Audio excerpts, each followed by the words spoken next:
Ma'am 1.5-2 महीने से मेरी तबीयत थोड़ी ज्यादा बिगड़ रही थी और कोई सॉल्यूशन नहीं आ रहा था।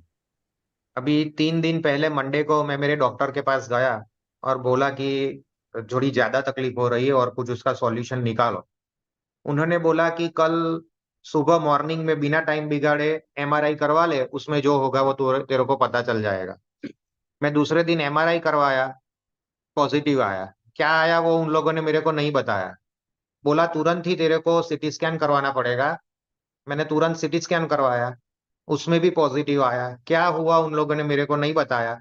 शाम को मेरी वाइफ रिपोर्ट लेके डॉक्टर से मिलने गई। डॉक्टर ने मेरी वाइफ को बताया कि दोनों रिपोर्ट्स पॉजिटिव है और डॉक्टर ने जो मेरे को जांच किया उसमें भी पॉजिटिव है। 2 month I am suffering from cancer since last 2 months.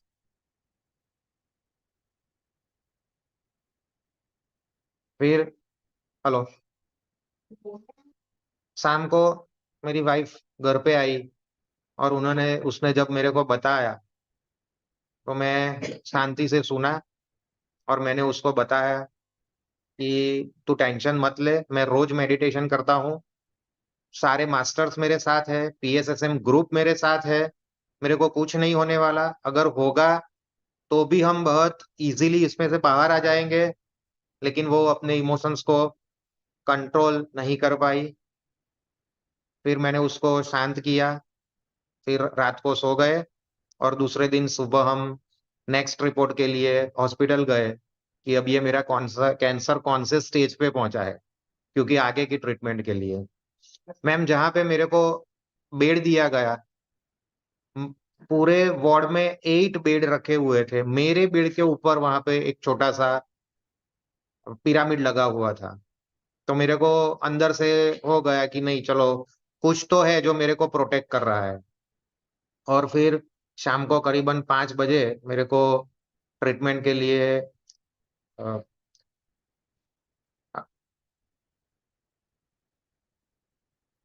अंदर ले गए और वहां पे बेहोश कर दिया गया। और फिर करीबन 7 बजे मैं बाहर आया और जैसे ही मैंने आंख खोली तो सारी डॉक्टर्स की टीम, सारे नर्सेज और मेरी वाइफ बोली कि you are completely okay and you have no cancer. जो भी रिपोर्ट्स थे और डॉक्टर थे वो सारे गलत हो गए और मैं कंप्लीटली ओके हूँ। एक ऐसा एक्सपीरियंस मेरा को हुआ। तो भाभी जी, आप पिछले 2 महीने से शायद सेवा दे रहे हैं सुबह मॉर्निंग हाँ। मेडिटेशन में। हम्म। तो उस दिन करुणा जी ने कहा कि आज एक भी इंसान नहीं आया था तो हम सुबह के मेडिटेशन का क्या करें। मैंने करुणा हाँ। जी को क्या कहा कि आप हम्म। एक भी इंसान आए, चाहे यूट्यूब में एक भी इंसान देखे, एक इंसान के लिए भी हम अपनी सेवा देंगे। और ये हाँ। किसी को दिखाने के लिए नहीं है, ये ऊपर सीसीटीवी कैमरा में रिकॉर्ड हो रहा है। हम्म। तो हम्म। पिछले 2 महीने से आप अपना सेवा सुबह की टीम में दे रहे हैं। Yes. Beautiful experience, thank you universe. Unbelievable कि सारे रिपोर्ट्स गलत हो गए, सारे डॉक्टर्स गलत हो गए। और रात को जैसे मैंने सोचा कि अभी मैं क्या करूं, तो फिर मैंने मेरी सिस्टर जो यूएस में है उसको फोन किया। उसने भी बताया कि कुछ नहीं होगा, तू टेंशन मत ले, और कुछ होगा तो भी मैं तेरे साथ हूँ। मैं तेरे को कुछ नहीं होने दूंगी। मेडिटेशन की पूरी टीम हमारे साथ है। उसने बहुत कॉन्फिडेंस लिया। तो आज वो भी हमारे साथ ज्वाइन हुई है। तो उसको भी आपसे कुछ शेयर करना है कि क्या हुआ पूरी Namaste, उसमें। everybody. Are you able to hear me? Yes, we are definitely hearing you. या तो मैं आपको शॉर्ट में और डिटेल में भाविक भाई की पूरी बात जो मेरे दृष्टिकोण से मैंने देखी वो समझाने का प्रयत्न करती हूँ। तो जब उनका मेरे पे फोन आया तो एक सेकंड के लिए मैं भी वो शब्द सुन के शॉक हो गई।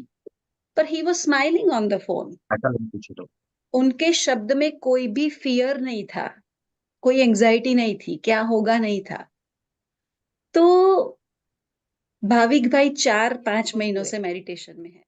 फिर लास्ट 1-2 महीने से वो ट्रांस के अनुभव उनको नहीं हो रहा था। तो ही वॉज कंप्लेनिंग कि मुझे क्यों मेडिटेशन नहीं लग रहा है। अब मैं मुझे मोटिवेशन नहीं मिल रहा है मेडिटेशन करने का, बिकॉज वो अनुभव नहीं आ रहा है। तो मैंने उनको बोला, आपको अनुभव आए या ना आए, यूनिवर्स आपका इंटेंशन देख रहा है कि your intention is to connect with the divine. आप डिवाइन से मीटिंग कर रहे हो तो आपका इंटेंशन प्योर है। तो ट्रांस में आप जाए या ना जाए, आप अपना मेडिटेशन कंटिन्यू करें। तो उन्होंने कंटिन्यू किया, वो दिन के 2-3 घंटे मेडिटेशन करते हैं। तो मुझे लगा कि ये जो कैंसर के रिपोर्ट में सभी थिंग्स नॉर्मल आए, वो जो उन्होंने कंटिन्यू किया विदाउट स्किपिंग, उसका रिजल्ट है वो, मुझे लग रहा है। यस एंड दूसरा कि या और उनको मेडिटेशन ने मेंटली कितना स्ट्रांग बनाया। कितने ऐसे लोग हैं जो अपने बारे में ऐसी रिपोर्ट सुनने के बाद भी फेस पर स्माइल रख सकते हैं। लाइक उनकी wife, she was crying constantly. 15-year-old सन है, ही वॉज नर्वस। उन दोनों को भाविक भाई ने चुप किया, और भाविक भाई ने रात को सोने से पहले आइसक्रीम मंगवाया। हम तीनों आइसक्रीम खाते हैं और फिर सो जाते हैं। तो उनकी पॉजिटिविटी, मैं तो आई मीन मेडिटेशन को ही पूरा क्रेडिट दूंगी। Yes yes definitely. और सबसे और बड़ी मैंने, बात है कि उन्होंने अपनी सेवा को जारी रखा। यस यस यस, हंड्रेड सेवा परसेंट में जो हंड्रेड भी, परसेंट जब हम सेवा में आते, जब हम ध्यान में आते तो हम एक स्तर पे आते, लेकिन जब हम सेवा में आते हैं तो फिर हमारे नीचे वो मास्टर्स का हाथ रहता है। ऐसे अनगिनत एडमिन टीम है यहाँ पर जो आपको एक एक एक्सपीरियंस अगर बताएंगे तो आप सबके रोंगटे खड़े हो जाएंगे। इसलिए 100%। Yes, thank you so much for sharing.